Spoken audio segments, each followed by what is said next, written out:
domingo a Palermo per Dominate the Water, una presenza speciale considerando che è il patrocinatore di questo evento. Sì, assolutamente sì, non dovevo esserci, ma trovo sempre poi una scusa per venire in Sicilia perché è la mia terra, io catanese, insomma, amo la mia terra e sono super legata, e quando Greg mi ha detto che c'era la tappa di Mondello, per me era difficile venire, ma ho fatto di tutto per esserci perché poi alla fine non mi pento mai, anzi quando vengo qui poi non voglio più andare via. Possiamo dire che è un prolungamento di una meritata vacanza visto il periodo che state vivendo entrambi a livello sportivo. Sì, esatto, le vacanze si allungano sempre un pochettino di più cresciamo e più ci dobbiamo un attimo riposare, però questo ci serve per poi essere al massimo di testa e fisicamente, e questo ci aiuta, quindi fra poco riprendiamo con Greg agli europei quest'anno, io agli europei mondiali, quindi come al solito sarà una stagione molto piena di gare ed è giusto riposarsi prima poi di caricare. Ecco, veniamo a te, abbiamo ancora davanti agli occhi le immagini straordinarie dell'oro olimpico a squadre dello scorso anno, tra l'altro eravate in 2 siciliane, che emozioni, che sensazioni soprattutto dopo l'ultima stoccata?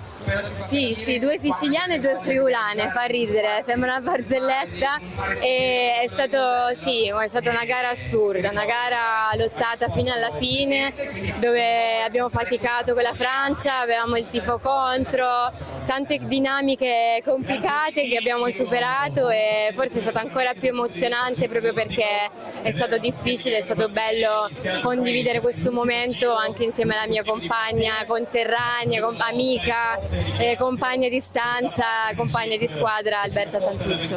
Ecco, tra l'altro poi il coronamento di quelle Olimpiadi straordinarie è stato il portare la bandiera, tra l'altro insieme a Greg. Quella è proprio stata la ciliegina sulla torta. Alla fine della trasferta, quando stavamo per tornare, ci hanno chiamato per portare la bandiera, insomma, un po' come quando ti chiedono di venire a Mondello, non puoi dire di no.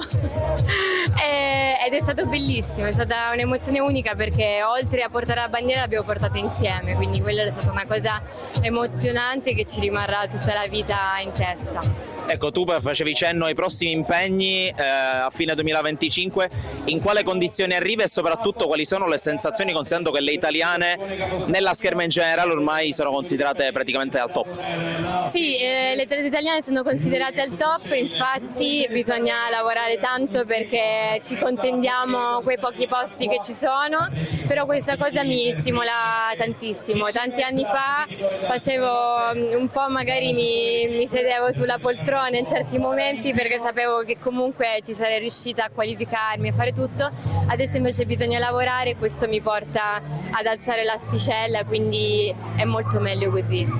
Sale il livello per me, sale il livello per tutti.